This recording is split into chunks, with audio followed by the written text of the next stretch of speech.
Yeah. Okay, go ahead. The second point is important, no? The blue one, Monetary Policy Board. The second one, on the Monetary Policy Board, we have 11 members. That is a much more technical area. That's why experts and the deputy governors are also involved in addition to existing members. Just specifically for inflation monetary policy decision. That's why different board at the same level. I mean, if I may raise some points here, I mean, I think it is too many. It's unwieldy. Why do you need to have 11 members in the Monetary Policy Committee? And I would like to have the views of the members of the Monetary Board also. I mean, why do you have to bring the 7 members, or keep the governor aside, 6 members who are not supposed to be focusing on monetary policy to the Monetary Policy Board? I mean, we would like an explanation of this. Don't you think it's unwieldy? Honorable Chairman, if I may say, I think there was at one time a proposal to have a dual board, a Monetary Policy Board and a governing board. But you also have to take it in the context of Sri Lanka, because whatever decision that is taken by the Monetary Policy Board, the implementation has to happen in the central bank, which is under the governing board. So what was felt when this was discussed was that you cannot, the governing board also has to take ownership of any monetary policy decision that is taken. I mean, except that they won't have carte blanche to decide that.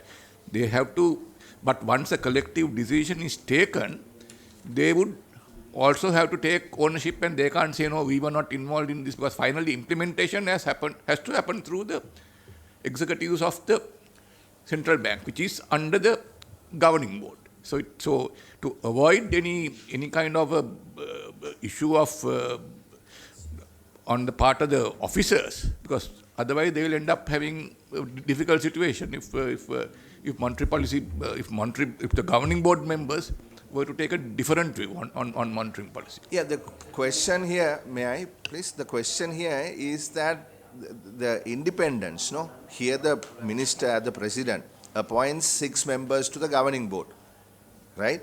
Now those 6 members again sit on the Monetary Policy Committee, or whatever it is, Monetary Policy Board.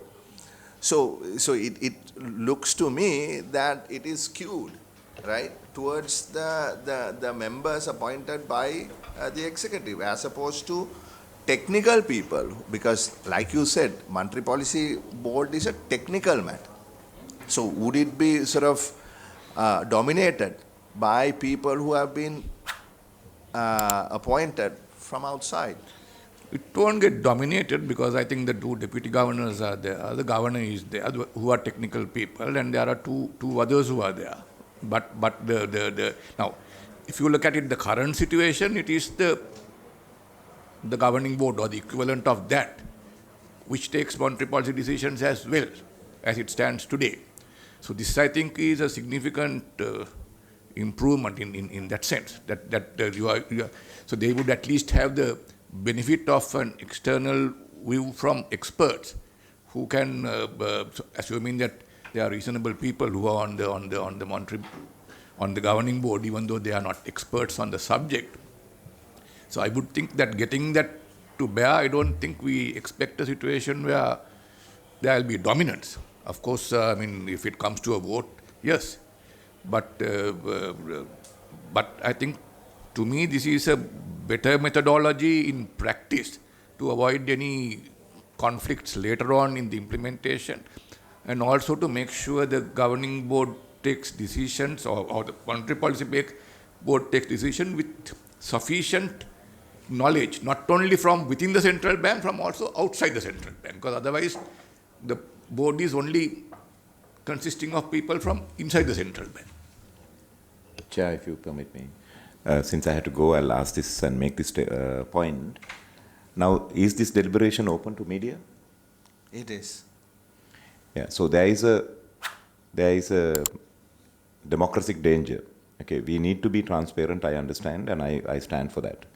But before these things are coming to a fairly strong conclusions, outside agencies with other agendas can take up selected text of these and then start, as they have done in the past, from John F. University's that professor to this new professor whom you referred last time, who is living in Nicholas.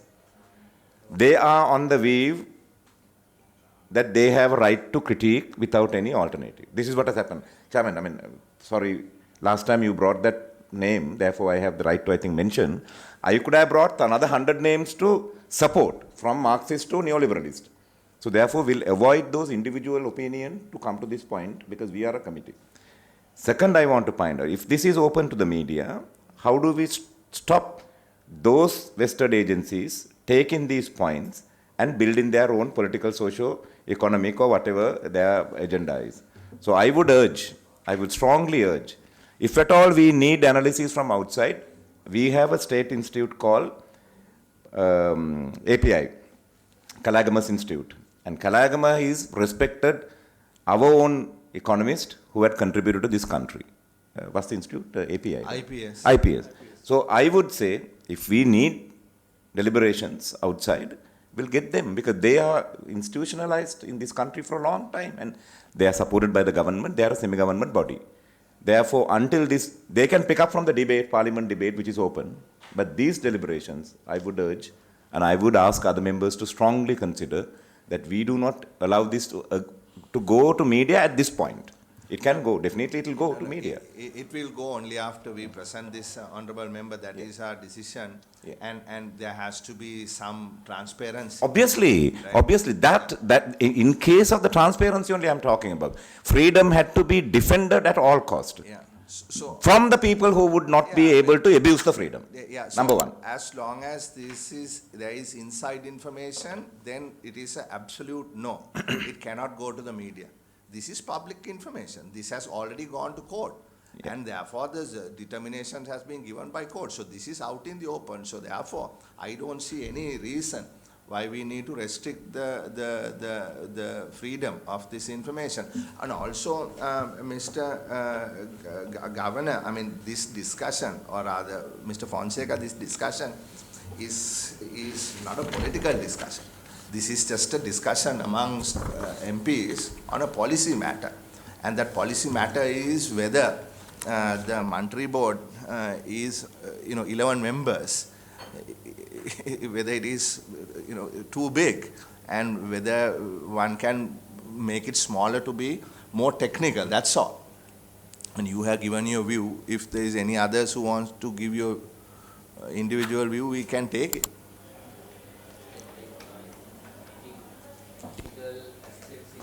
Consideration in our own culture, when there are too many people to take a decision unanimously, it becomes very difficult. That has been the practice. So if there is any way in which you could restrict the number by, without, there are this 6 members who are coming from the governing board, they hold the same view and they represent the same institution. So they can't have contradictory views. It could be that two members of the 6 can be present. Not all 6. You don't have to nominate 2 people by name. If you can think of such a forum, decision making will be practically easier, taking our culture into consideration. The benefit from sharing this, all our university decisions where UGC is involved and other councils are involved, minimum quorum had to agree. So if the minimum quorum agrees, it's taken as a body's agreement.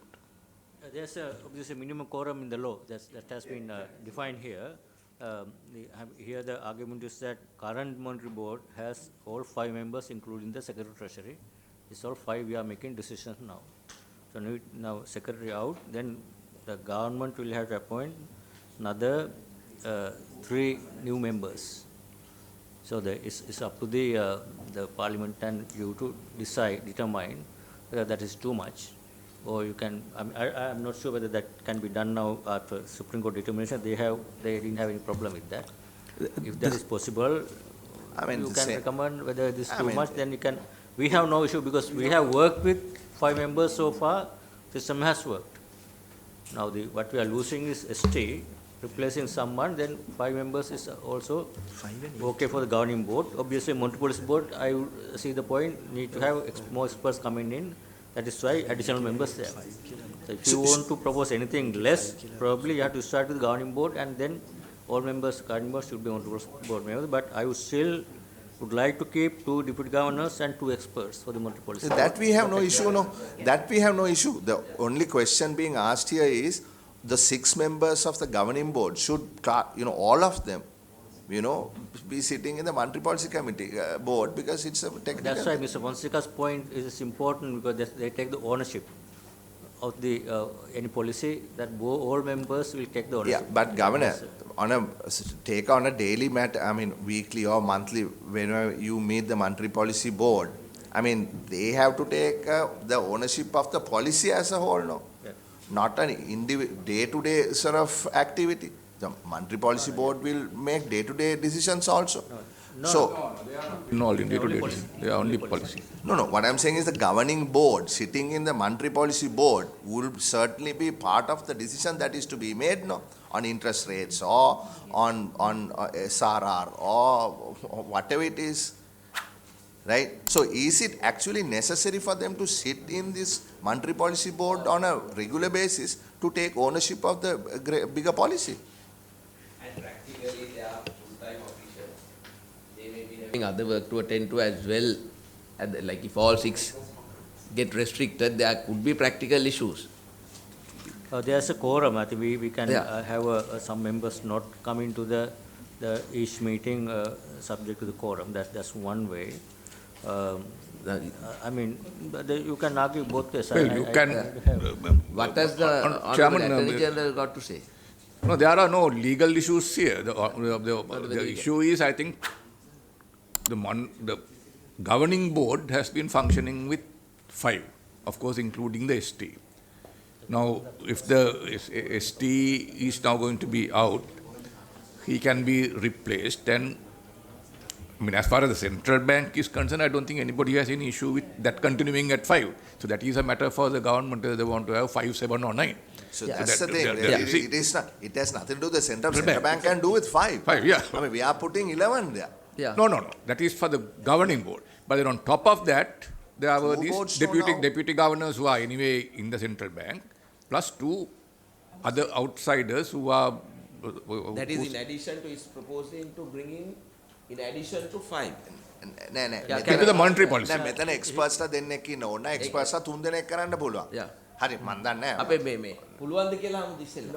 Again, there's a slight issue because the Supreme Court wanted the quorum to be changed. Yeah. Now, if we change the total number, then it will not be the quorum which the Supreme Court determined. So it will pose a few issues because both the quorums for the governing board as well as the Monetary Policy Board were changed from 4 to 5 and 6 to 8 by the Supreme Court. Let me ask you a technical question. Now somebody went to court and you all went and pledged to make certain changes. Supreme Court on its own observed certain things and proposed some changes. Now then it comes back to Parliament now. So are we bound completely? I'm asking a technical question. Are we completely bound by the determination given by the Supreme Court, or is it our prerogative to suggest other changes at committee stage? I think where the Supreme Court has made a recommendation, Parliament will be bound to the extent that if Parliament doesn't wish to follow that, then we will need a 2/3 majority. Otherwise, with a simple majority, we can go ahead. If we are going contrary to what the Supreme Court has said. Yes, particularly clause 13(5) and 8. But can't you take it as on pro rata basis, like in yes, the event? that is one way to deal with it. Because the Supreme Court decides on 4 or 5 based on the total number. Total number, that is true. Yeah. We can look at it like that, but it's a slightly tricky issue because we want to make sure that we don't in any way go contrary to what the Supreme Court Yeah. said. And I don't know whether sometimes if you get a decimal point when you try to prorate it, then do you make it more or less? A few unnecessary complications. If we can avoid it, I would think it would be best. Technically, but whatever Parliament. Yeah, Honorable Chair, now legally that's how he sees it, but policy-wise, we must try and do the best as all of us can agree. Yeah, because this law is not ad hominem, no. I mean, Yeah. this has to go on for hopefully centuries. Yeah. Right? So therefore, let us make sure that we debate do the right sufficiently thing. here and do the right thing. And someday, if things get stranded due to these So- issues, Perhaps we can discuss this with the government once again. yeah. Make that point so that we can raise it. Yeah, next, yeah. Then next slide, I think we already discussed the governance and organization, appointment and removal. This is what we already discussed, recommended by the minister. Then if satisfied with suitability of person, the president recommend to the Constitutional Council. Then I think that process is explained here. And the deputy governors also, there's again process in the law, determine the number of deputy governors, and then designate a most senior deputy governor as the senior deputy governor. Those are current practice as well. So those are the ones we discussed. And there's eligibility and disqualification. Which clause is this? Clause? First part is section 14. 15 to 9. The governance and organization section 15 Right, to okay. 9. Eligibility and disqualification section 17. Disqualification section 9, section 19. What about this section 14? The governor cannot sit in any committee? That's also Supreme Court determination. Supreme Court determines governor cannot sit in any other committee. Now, does that make sense? Why shouldn't the governor be part of other important decision-making, bodies? How is that detrimental to the functioning of the central bank? I think under the Constitution, he is a member of the Finance Commission, if I am not mistaken, already. So then that is a contradiction to the Constitution, no? Mr. Vigneshwara? There should be, the court felt that there should be less, if the idea was to insulate the central bank, the governor participating in other committees would then cause the independence to be eroded due to other... What about Mr. Fonseca's point? Well, I think this would have to mean only such other committees as maybe, just one moment, if I could just look at the wording that the Supreme Court has said.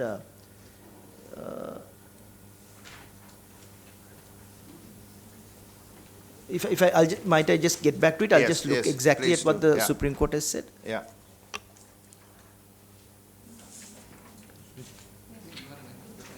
Yeah. On clause 15, before you go to the next one, appointing of deputy governors from outside, isn't it in clause 15? 15.9, isn't it?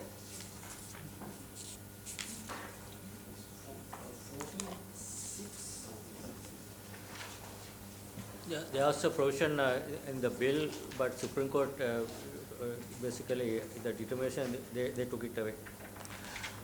I mean, what is the practice in best practice? Should you not bring some fresh thinking also into the central bank? No, I think Is that wrong? But basically, one can argue in both ways. There are different practices. For example, Reserve Bank of India has the deputy governors appointed. Some are coming from outside, with say foreign universities. All these things are there, and then some central banks coming from internal career is a vice president as a deputy governor. In our case, so far in the last 50 years, I think I remember at the beginning probably deputy governors had been appointed from outside and they are small staff. But in recent past, all deputy governors have been coming from internally. But there was in current law, it is not prohibited. If the minister wants or whatever, there's a monetary board wants, can recommend and minister can appoint. That's the thing. Did So any basically, petitioner oppose this, or did the court decide on its own? it's a court determination. No, but did a petitioner oppose this? No, Somebody opposed it, or No. the SC just decided on its own No, to look at it? Basically, a lot of changes, I think, Aji, our legal officer can confirm. It is not necessarily, all the changes are based on the petitioner's request, and some were not considered at all. But Supreme Court took its own kind of views to revise a lot of other provisions. based And on may I, say that some may not have been exactly accurate. I mean, I think there has been some confusion, for instance, between liquidity and credit, in my view. So let's, yeah, whether that was addressed later or not, Governor, but my point is, by the Supreme Court taking its own sort of position on these matters, may have, caused bigger issues than otherwise. So let's get to that later. Okay, next. Yeah, then this part, governance and organization, we already discussed. Next one is the inflation target. This is where the important change proposed by the Supreme Court also. Current law, there's no monetary policy framework, there's established one, there's no inflation target coming from the Minister of Finance or Executive or the Cabinet. Now, this provision is the key link to the Executive and the Minister of Finance to the Central Bank by Minister and the Central Bank shall sign a monetary policy framework agreement. So, first we have to sign the MOU with the Minister and Central Bank on the monetary policy framework.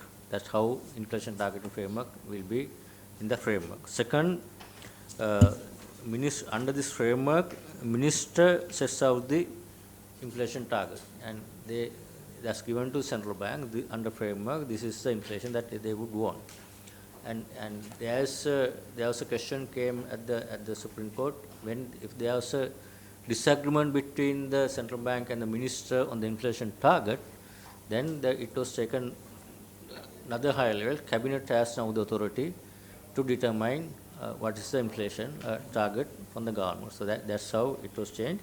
And also this is, I think, our legal officer can confirm, this is one of the concerns that Supreme Court had on the, I think, one of the executive powers that was basically brought in here. I think yes, so one of the issues that one of the arguments of the petitioners was that we are trying to create this so-called independent institution with absolutely no control by the executive. And this was one of the clauses that were pointed out to say that there could be an impasse where there is no agreement that is reached. So as the Supreme Court accepted that we need to have some kind of a mechanism to break any deadlock, and the mechanism which the Supreme Court has approved is, if there is a issue between the minister and the central bank, it will be taken up before cabinet, and then cabinet will decide on the target. So the minister is anyway the head of the cabinet. in this present instance, yes, but I think the idea was that there is a deliberation at the level of cabinet, a full-blown discussion as opposed to one individual. මම මෙහෙම ප්‍රශ්නයක් ඇහුවොත් දැන් මේ උද්දමන මේ target එක අපි 4ද 5ද 6ද 3ද කියන එක කොහොමද ඒක ඩිටර්මින් කරන්නේ? මොකක්ද ඒකට තියෙන ඒක තමයි ඒක ටෙක්නිකල් දෙයක්. ඒ නිසා තමයි in consultation with the central bank කියන එක වැදගත් වෙන්නේ. මොකද්ද අපේ රට ගැලපෙන උද්දමන අනුපාතය කියන එක scientific study එකකින් research එකකින් යම්කිසි ආකාරයකට අපි ඒක තමයි central bank එකේ responsibility to recommend to the minister. ඒතකොට මිනිස්ටර්ගේ ඒතකොට central bank දැන් තියෙන්නේ අපි තමයි ඒක තීරණය කරන්නේ. මිනිස්ටර් කියන්නේ නැහැ, අපිම තීරණය කරනවා. දැන් මේකෙන් තියෙන ඒක shared responsibility කරන් තියෙනවා government එක overall national policy framework යටතේ government එක හිතනවා 5 නෙවෙයි අපිට 10 ඕන කියලා. ඒතකොට ඒක they can override what is the right number is obviously as I said earlier is something should come out of the empirical evidence. So that's why it can be revised once in every 3 years. So whenever we think that should be revised. So I think right now what we all accepted 4 to 6% the range. and mid target is a 5%. That has been the kind of appropriate inflation target for countries like us based on what we have done so far. But going forward, the advanced countries' inflation target is 2%. So Thailand, like I think 3 is a low range. India has much broader range. Then That has can be changed from time to time depending on the circumstances. දැන් මේක අතිවිශේෂ I mean වැදගත් ප්‍රශ්නයක්නේ. දැන් බලුවොත් 1900 දැන් අපි ඔය මේ EPF එක ගැන කතා කරනකොට එදා අපි බැලුවානේ උද්දමනයේ තිබුණේ කීයද කියලා 58 EPF එක මේ ස්ථාපනය කරන්න කලින් 50 ඉඳලා 57 වෙනකන් ඉන්ෆ්ලේෂන් එක තිබුණේ කොයි ගණන් වලද කියලා. දැන් තියෙන උද්දමනය දැන් අපි කිව්වොත් 5% අපි මේක සාධාරණයි කියලා අපි එකඟ වුණොත් හැබැයි අපි පස්සට ගිහිල්ලා බැලුවොත් මීට වඩා අතිශයින්ම අඩු උද්දමන අනුපාත මේ රටේ තිබුණා. හරි? මේ රටේ නෙවෙයි වෙන රටවල් සමග සංසන්දනය කරන්න ඕනේ නැහැ. මේ රටෙත් ඉතාමත්ම අඩු උද්දමන අනුපාත තිබුණා. හැබැයි ඒකේ අනිත් පැත්තම තමයි ඇවරේජ් ගත්තොත් 1977 ඉකොනොමික ඕපන් කරපු දවසේ ඉඳලා 2009 වෙනකන් උද්දමන අනුපාතය ඇවරේජ් එක 12%යි. එතකොට ඒකෙන් පෙන්වන්න කරන්නේ ඒක on average high ඒ කියන්නේ අපි compare කරනකොට අපි peers ත් එක්ක that is too much higher inflation. That's why all balance of payment crisis, inflation, all higher balance of fiscal situation was basically. But from 2009 to up to 2020, once we introduced the inflation target framework, we were able to maintain 5% inflation throughout this period. And that basically resulted in lower interest rate regime as well. So one can argue, so historically, empirical evidence say 5% is right now, given our current situation, is an appropriate target based on historically. If you think this should be tightened further, obviously government can make the decision, then that means we need to have a tighter monetary policy regime. So for us to maintain 5% to 2%, that means we have to tighten the monetary policy further. That will have an impact on the price economic stability as some, bringing down the economic stabilization path as well. That's pros and cons. I think right now in our view, our technical kind of things that we think right now, what we suggest, if this is approved, is range that we are now operating, and current policy framework is based on actually medium to long term. Even if you look at the overall framework that IMF also agreed, is next 10 years, 5% inflation means interest rate can be single digit. That's where I think right balance. This is what we think. So hopefully government will agree to that. Can I just add to what Governor mentioned? There's a theoretical background to the right inflation rate for an economy, which is coming from an old theory like theory of liquidity preference, where the money growth and velocity is equal to real prices and the output growth, the inflation and the output growth.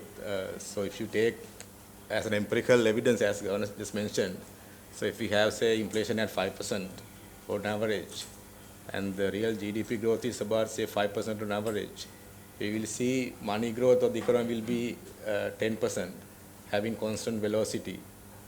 So then the question is, what is the level of money growth that is needed for an economy to function without overheating activity? So if 10% of money growth is sort of benign level, then we can settle at 5% inflation and 5% growth. So if you real growth. So if you don't have 5% real growth, and then the question may be like, if you like money growth is going at 10%, then are we setting a higher inflation rate?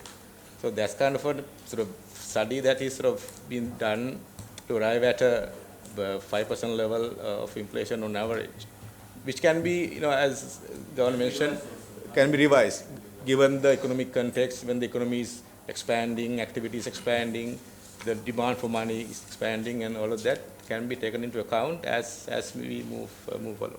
Thank you. 3 years. This velocity of circulation, I mean, is it actually stable? What's happening to that? I mean, with money changing its form, does electronic money and others have an impact?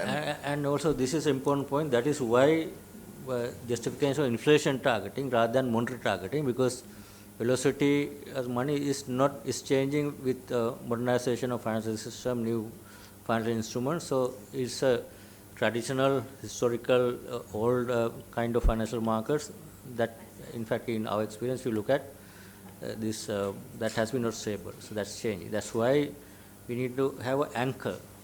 Anchor is not the monetary stock or quantitative target that had worked earlier, but now the anchor is inflation. There's transmission. Yeah, then transmission can happen, but we formulate monetary policy on the basis of looking at the inflation target, not necessarily looking at the money stock. Yeah, those are technical matters. No, I mean, at the end of the day, what matters to the people of this country is උද්දමනය කීයද?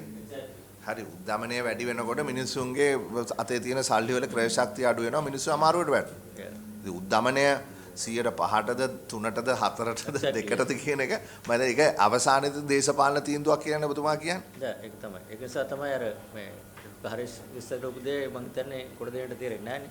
එහෙම කිව්වට මිනිස්සුන්ගේ ඔළුවේ expectation එක form කරන්න වෙන්නේ inflation එක ගැන. මොනිටරි මනි growth එක ගැන කීයද රියල් growth එක ගැන කීයද කිව්වට ඒක කොට දෙන්න තියෙනවා. ඒතර මේකේ ඉන්ෆ්ලේෂන් එකේ අවුට්කම් එකට බලපාන්නේ inflation expectation. How you can basically create stable inflation expectation by giving a credible inflation target. Then, for example, everyone who are doing businesses, making investment consumption decisions, will factor in inflation as 5%. If that is credible, then they are all businesses. If their margins, the exchange, whatever decision will be based on a more predictable, consistent target. ඔය දැන් මෙහෙමනේ දැන් මට ඊයේ හැන්දෑවේ පුද්ගලයෙක් මගෙන් අහව කර මන්තුමා මේ බලන්නකො සර් මේ උද්දමනය අඩු වෙනවා කියලා කියනවා ඒ වුණාට මගේ බඩු මිල අඩු වෙන්නේ නැහනේ. ඉතින් මං කෝ උද්දමනය කියන්නේ බඩු මිල වැඩිවීමේ වේගයනේ. ඒ බඩු මිල වැඩිවීමේ වේගය 70% ඉඳලා 120ට කොහෙද අඩු වෙලා තියෙනවා. ඒත් බඩු මිල දැනටත් 120කින් වැඩි වෙනවා. ඔව් 120කින් හරි කියන. මම හිතන්නේ සාමාන්‍ය මනුස්සයෙක් කමක් නැහැ මේ බැලුව සමහරලාට මේ විශ්වවිද්‍යාල මහාචාර්ය දේශ මහාචාර්යවරුත් ওই කතාවම මේ මීඩියා එකේ අපි පේනවා ඇවිල්ලා කියනවා. ආර්ථික විද්‍යාව පිළිබඳ සංඛ්‍යාන පිළිබඳ දේශ මහාචාර්යවරු කීප දෙනෙක් මොකක්ද පෞසතිත් එළොම කතාවක් කිව්වා. මම ඒක ගැන කමෙන්ට් නොකර ඉන්න. හරි next one is accountability mechanism. ඔය මෙතෙන්දී අත වශයෙන්ම තියෙන accountability measures කියන ඒවා රාශියක් තියෙනවා. මේක සුප්‍රීම කෝර්ට් එකේ මේ නිර්මාණ එක්ස්ප්ලේන් කරන්න පුළුවන් අලුතෙන් ප්‍රොවිෂන් රාශියක් සුප්‍රීම කෝර්ටෙන් අරන් ආව. මොකද මේ ඉන්ඩිපෙන්ඩන්ස් එකත් එක්ක other side the coin is accountability. So that accountability provisions are so strong then whoever the monetary board, monetary policy board or governing board will have to explain whether they have achieved the target, not achieved the target, explanation, or will be much more accountable. So these are very stronger provision that we don't have now, as section 81, 82, 83, then 26(4), 27, 28, 23, 40, all are accountability provisions. This is much stronger accountability provision. This is why I think this is important. We from Central Bank side, we like those provisions so that whoever the boards will have to explain the failures, so accountability to the parliament, to the public, everyone, that has to be much more transparent. So that's Yeah, but I don't think they are strong enough, but at least there's something. Here one important one, I think is important that I will highlight that. One of the important provisions under section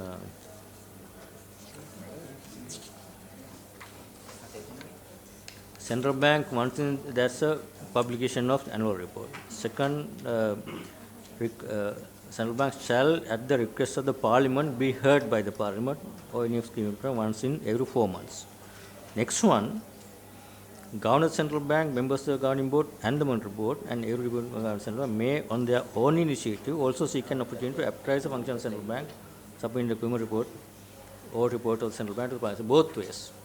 Parliament also has obligation to call us and summon. We also have opportunity to be summoned. So that's a new thing that has been added here.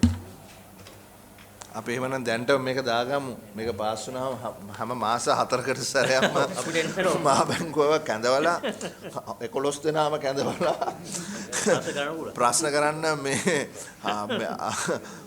ඔවුන් කරන දේවල් සම්බන්ධයෙන් ඔන්න දාගන්න. ඒක වැදගත්. මම දන්නේ කවුද කමිටියක් කියන්න ඕන කියලා පබ්ලික් ෆයිනෑන්ස් කමිටිය මේ කොමිටියට තමයි ඔයගොල්ලෝ කැඳවන්නේ. වෙන වෙන කොමිටි තියෙනවා තමයි. නමුත් මේ කොමිටිය තමයි ප්‍රධාන කොමිටිය. ඔයගොල්ලෝ කැඳවලා ප්‍රශ්න කරන්න සිද්ධ වෙන්නේ. ඒක ඕන කමිටියට පුළුවන් ඒ තියෙන ඒක යටතේ. ඒක ඉම්පෝන ඊළඟට තියෙන එක තමයි supervision resolution of final solution, that is also this is linked to social provision act as well. So this is central bank authority, as I said, for the resolution of financial institutions, provided however the resolution of public funds, such resolution shall be taken in consideration with the Minister of Subject, because the resolution එකකදී public funds taxpayer money අවශ්‍ය නම් ඒක Minister of Finance එක කරා පාර්ලිමේන්තු එකේ අනුමැතිය ඇතුව තමයි taxpayer money for to be used for resolution of the financial institution. Then we have to consult the minister and also parliament. ඒක නිසා තමයි ඒක ඒ මොකද අවස්ථාව උදාහරණයක් කියන්නේ? ඒ කියන්නේ උදාහරණ විදිහට අපි කියමු දැන් ඔය US වලගේ bank run එකක් ආව කියමු. The bank resolution කියලා කියන්නේ you say acquire bank pump money from the taxpayer money, and then central bank can't make that decision because we can provide only liquidity. For resolution we can't print money and resolve that. Okay. Taxpayer will have to contribute. So it's basically big arguments. When this 2007-8 crisis, taxpayer bear the burden, whereas the private banks earn a lot of money, all those things. But it has to be there. Otherwise, the banking crisis would be much more adverse.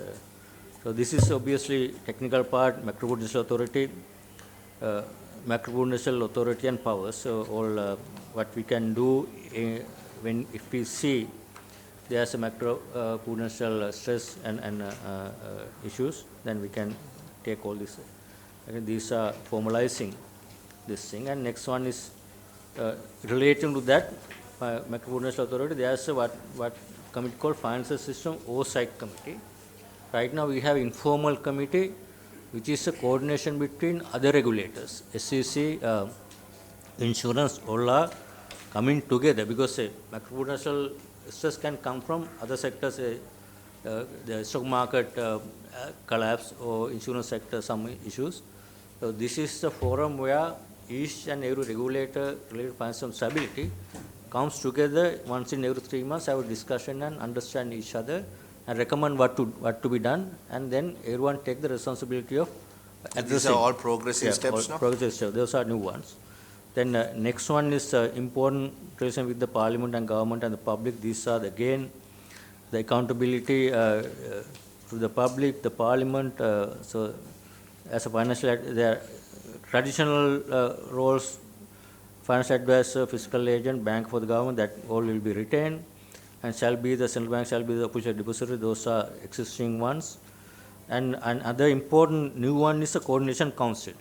Fiscal agent කිව්වා මොකද්ද? Fiscal agent කියන්නේ now right now under fiscal agent we are doing one is a debt management is a ඒක අයින් වෙනව නේද? ඒක ගන්නවා, but still as a banker to the government. So central bank is will have to be a banker. So for example foreign loan payments, all this thing.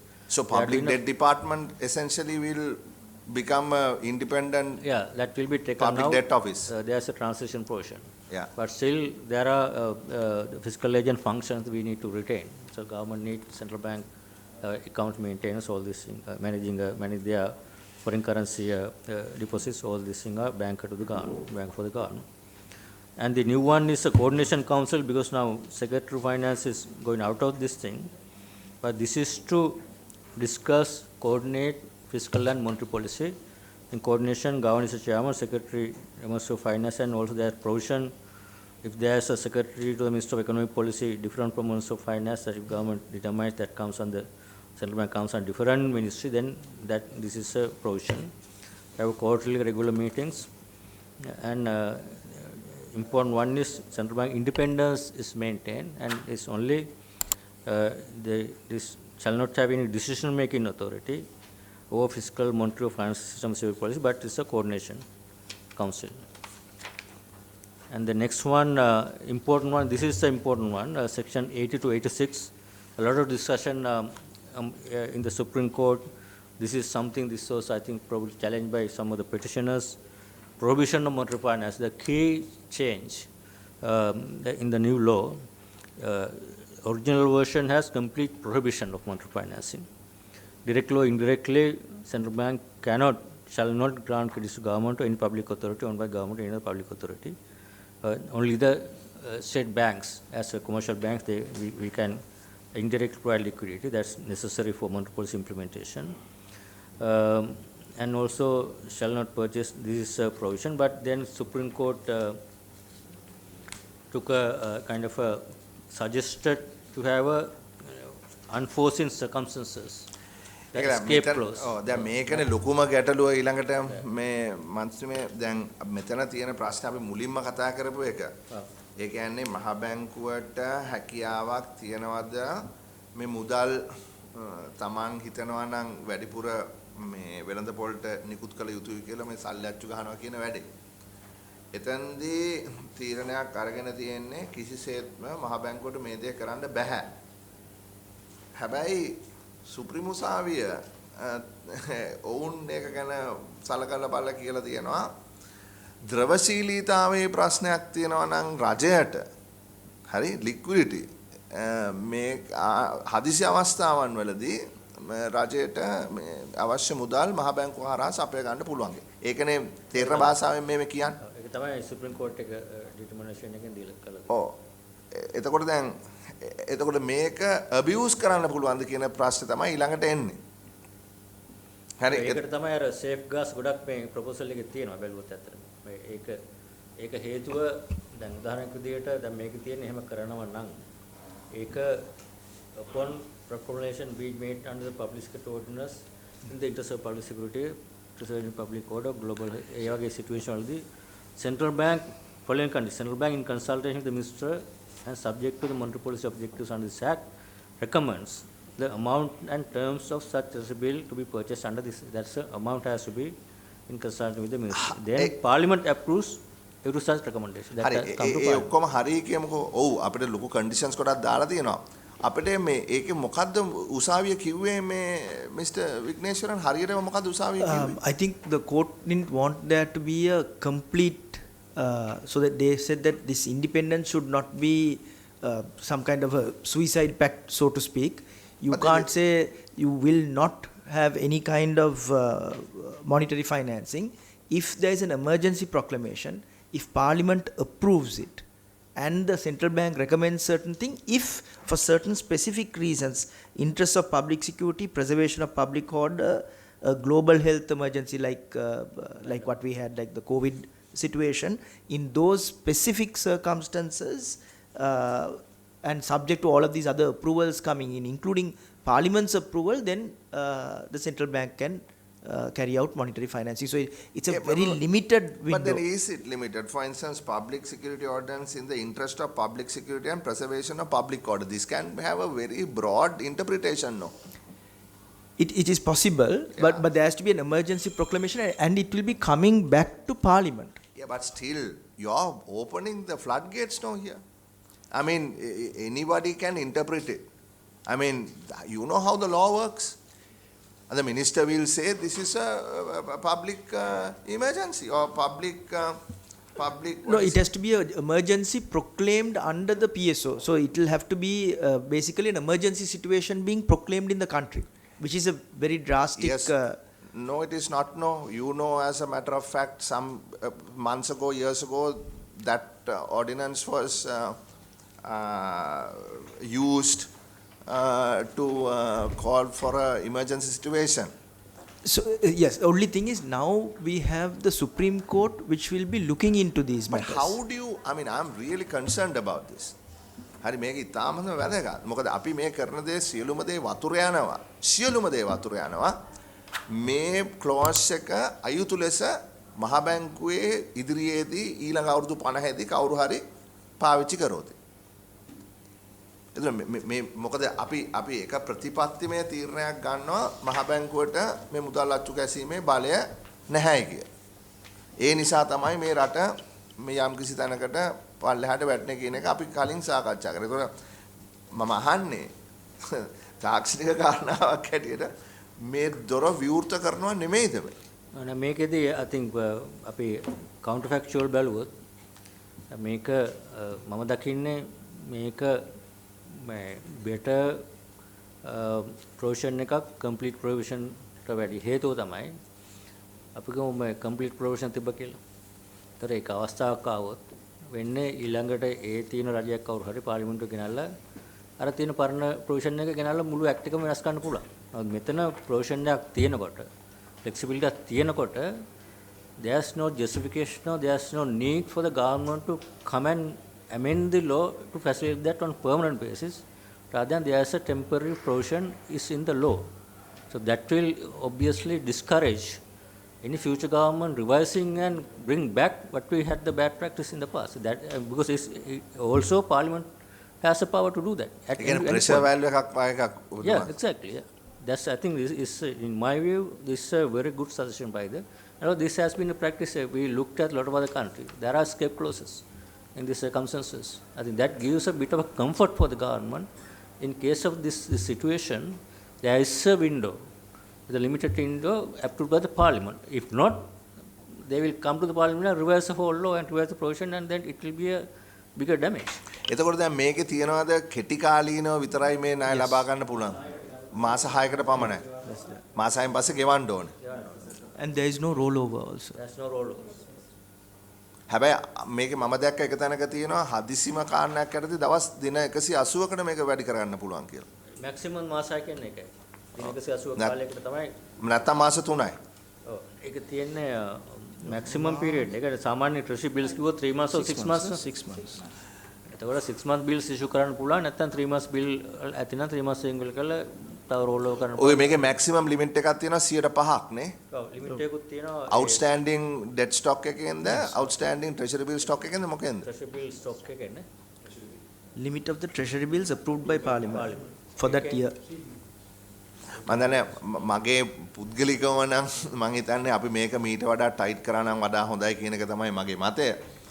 මොකද කවුරු ඉස්සරහට එයිද එතකොට මේක කොයි විදියට පාවිච්චි කරයිද කියන මේ අවදානම මම හිතන්නේ තියෙනවා. ඒක ඊට වැඩි අවදානමක් තියෙනවා මේක කවුරු හරි ඇවිල්ලා ඉස්සරහට ඒ කියන්නේ මේ ප්‍රොවිෂන් එක නැත්තම් මුළු පනතම වෙනස් කරන්න එක. වෙනස් කරන්න පුළුවන්. ඒක තමයි මට තේරෙනවා.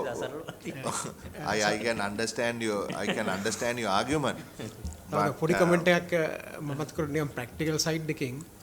ඇත්තටම මේ ප්‍රොවිෂන් එක තියෙන හොඳයි. හේතුව අපි ලොකු ක්‍රයිසිස් එකක් කරා මේ යන්නේ. ඒක ක්‍රයිසිස් එකක් කරා යනකොට එකපාරම සම්පූර්ණ මේක නවත්තලා දැම්මොත් එහෙම අපිට තියෙන ඔල්ටර්නේටිව්ස් නෑ. ලාස්ට් රිසෝට් එකක් නැති වෙනවා. හැබැයි මේකේ තියෙනවානේ ට්‍රාන්සිෂන් ප්‍රොවිෂන් නෑ ඒක හැබැයි ට්‍රාන්සිෂන් only for 18 months. ඒක ගවර්න්මන්ට් එකේ පැත්තෙන් එනකොට ලොකු responsibility එක to put their house in order.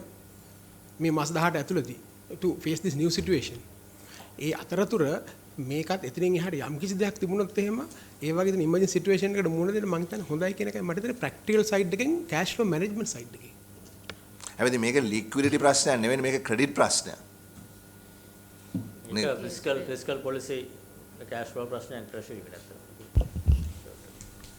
Okay. No, Chairman, the issue is whether they raise the money from the market or whether the central bank gives the money. No, so I mean, they can pay the interest rate if they want and raise the money from the market. I mean, that is another choice that they have. Yeah. I mean, that should be the only choice in my view. I mean, if you really want to restrict you people from, becoming cowboys, in my view, you should be restricted. Now you are saying I am restricted, but also I have some leeway. And also one other strong provision, if you look at Chairman, provided how total amount purchasable under this subsection shall be at prevailing market interest rates. They can't suppress what happened earlier. These treasury bills were issued at the suppressed interest rates. So this has to be under prevailing market. So I don't see government see any incentive here. The benefit, only thing, short-term liquidity if they need it, can have a same market rates. But if they go to the market, still market rates will have to be applicable.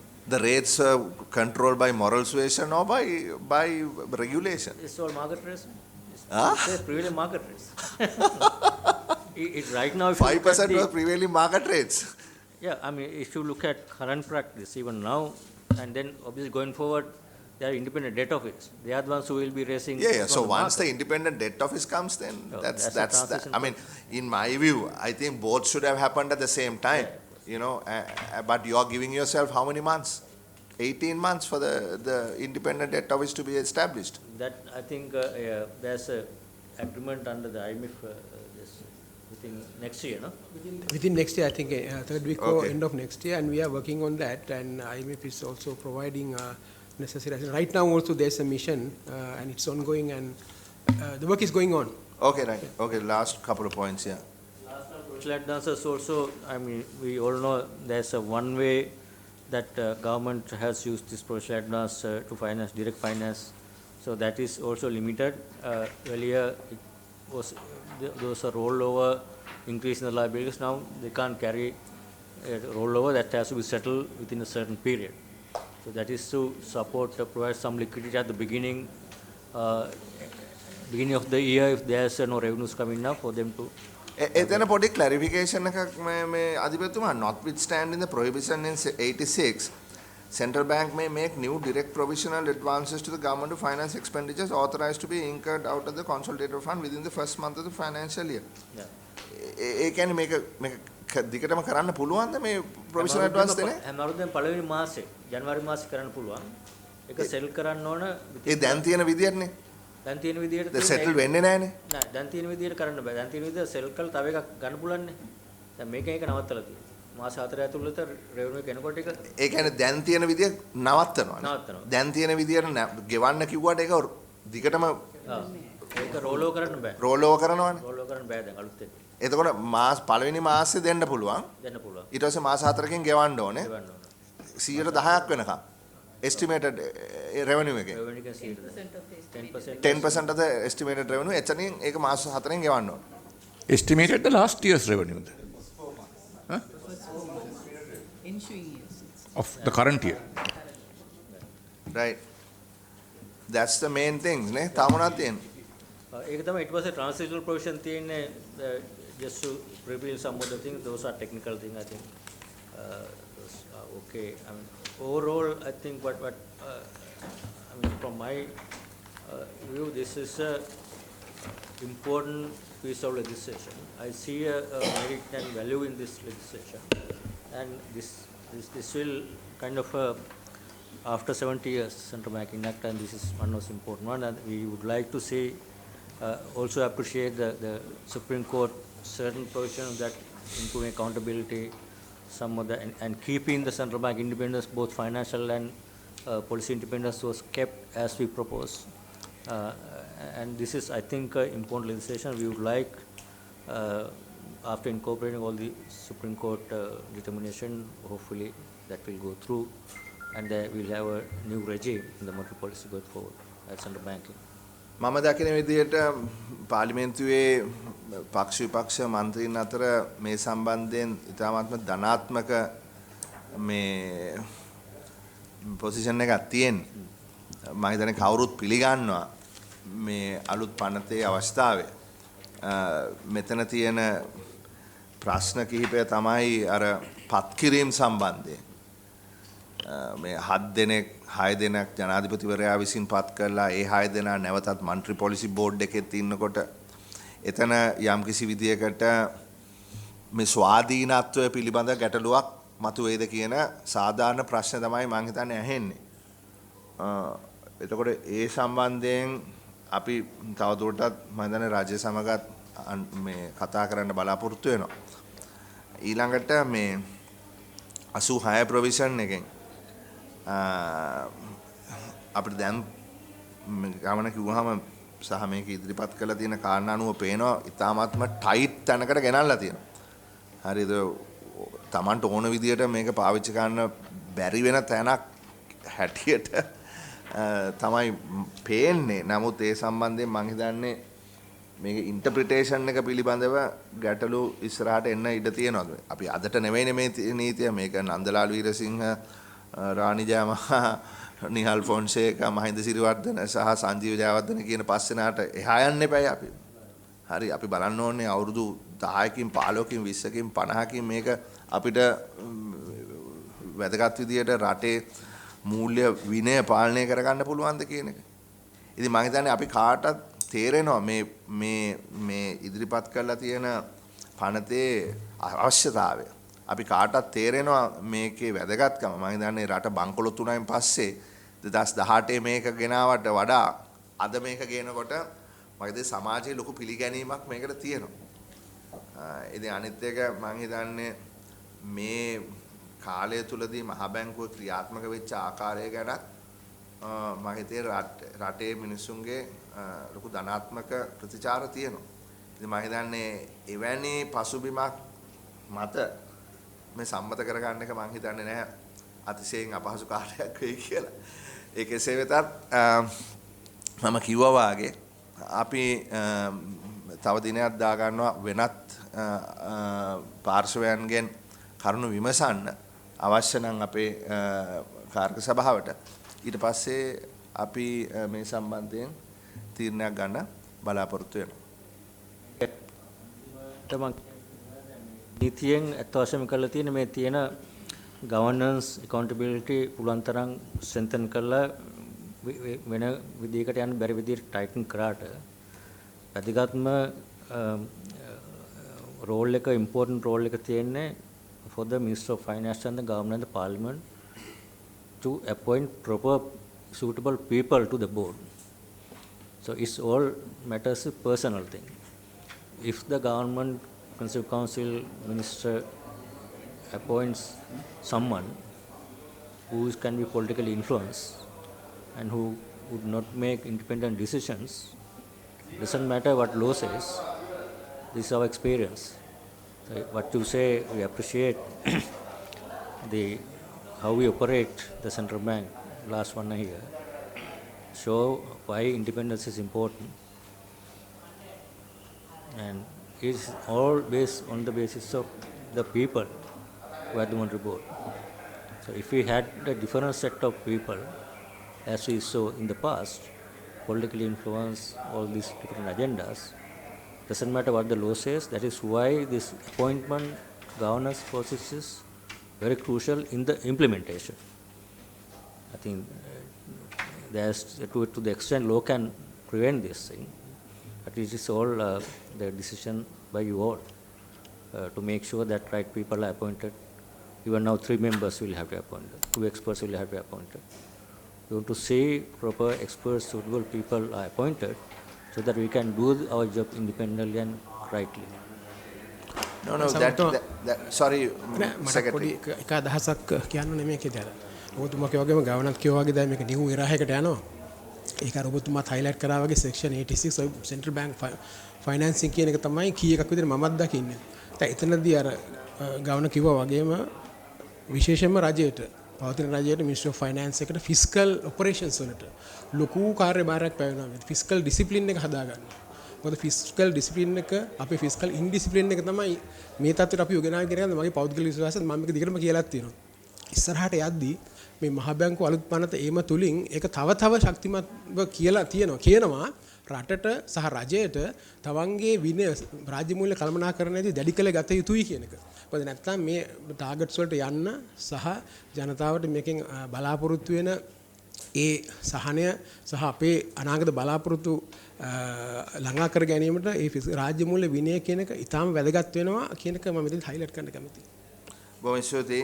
මම ඒකටම එකතු කරන්න කැමතියි. මොකද දැන් අපි මේ කරන debt restructuring එකේ වුණත් ඒ රාජ්‍ය මූල්‍ය විනය කැඩුනොත් එහෙම අපිට GFN ටාගට් වලට යන්න බැරි වෙනවනේ. GFN ටාගට් වලට ගියේ නැත්නම් මිනිසුන්ට වැටෙන බර තවත් වැඩි වෙනවා. ඉතින් ඒක ඔබලා සහ අපේ මම හිතන්නේ ඊ타ත්ම වගකීමෙන් යුතුව මේ කාරණාව සිද්ධ කරන්න ඕන. ඉතින් නැවතත් සියලු දෙනාටම අපේ ස්තුතිය. important point එක සවතුමා මේකේ point එක මම කියලා දුන්නේ local debt restructure central bank bond exchange එක කරන්න මේක පාස් වෙන එක අත්‍යවශ්‍යයි නැත්නම් ඒක කරන්න බෑ. මේක නැතුව දැන් තියෙන law එක යටතේ treasury bonds central bank එකට ගන්න බෑ. මේකෙන් ඒක allow කරලා තියෙන bond exchange එකේදී treasury bond ගන්න. ඒක අනවශ්‍ය අත්‍යවශ්‍ය දෙයක්. ඔව් ඒක මට තේරෙනවා. හැබැයි මම නැවතත් අවධාරණය කරනවා අපිත් මේ ගෙන ආපු කාරණාවක් තමයි ඔබතුමාත් නැවත කරේ මේ appointment සම්බන්ධයෙන්. ඒක තමයි අපි ඇහැව්වේ. මේ ජනාධිපතිවරයා තමයි මුදල් ඇමතිවරයා. හරි එතකොට ඒ එකම පුද්ගලයා. එතකොට මේ 6 දෙනෙක් පත් කරනවා. ඒක මීට වඩා විනිවිදභාවයකින් යුතුව කොන්ස්ටිටියුෂන් කවුන්සිල් එක හරහා ඉදිරිපත් කරන නම් මේ පාවිච්චි කරන්න පුළුවන්ද කියන එක. නමුත් නීතිපති දෙපාර්තමේන්තුව කියන්නේ අවසානයේදී ක්‍රම දෙකෙන්ම එකම ප්‍රතිඵලය ලැබෙයි කියන එක මම දන්නේ ඒක කොච්චර දුරට සාධාරණද කියලා. ඒක එසේ වෙතත් අපි ඒ සම්බන්ධයෙන් තවදුරටත් ඒ ප්‍රශ්නේ ඉදිරිපත් කරනවා. ඉදිරිපත් කරලා බලනවා ඒකට වෙනත් විකල්ප යෝජනා ගේන්න පුළුවන්ද කියලා. එහෙමනම් once again I thank all of you very much. We appreciate your time and we will reconvene to make a decision on this after we speak to the others. Thank you very much. Before you go, Secretary, අපි ඔබතුමාට ලියුම් දෙකක් එව්වා. අපි එදා කරපු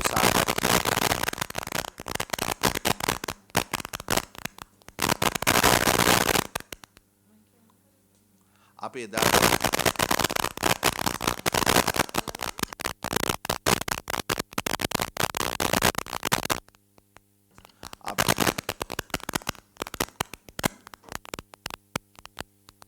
අපි එදා කරපු සාකච්ඡාවට ප්‍රකාරව මේ 29 සහ 30 වෙනිදා කාර්ක සභාවෙන් නොයෙකුත් කාරණා ඔබගෙන් විමසුවා.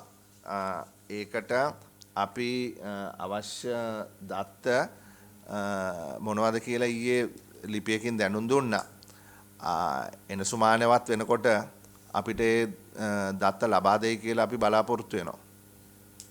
උත්සාහ ගන්න එපා මේ ලේකම්තුමා. ඔව් එනසුමානේ අපිට එවන්න ඒවා. හරි මොකද දැනටත් සමාජයේ නොයෙකුත් මත ඉදිරිපත් වෙලා තියෙනවා. මේකේ පාඩුව කොපමණද? සමහරු ට්‍රිලියන් ගණන් පාඩුවක් වෙනවා කියලා තියෙනවා. සමහරු කියනවා බිලියන් ගණන් කියලා. ලොකු ගණන්. හරි එතකොට ජනතාව හරියටම දැනුවත් වෙන්න ඕනේ මේකේ ඇත්ත කතාව මොකක්ද කියලා. ඔබලා දත්ත කලින් ඉදිරිපත් කරොත් මේ සත්‍ය කුමක්ද කියන එක අපිට මේ කලින්ම ජනතාවට ඉදිරිපත් කරන්න හැකියාවක් තියෙනවා. බොහොම ස්තුතියි.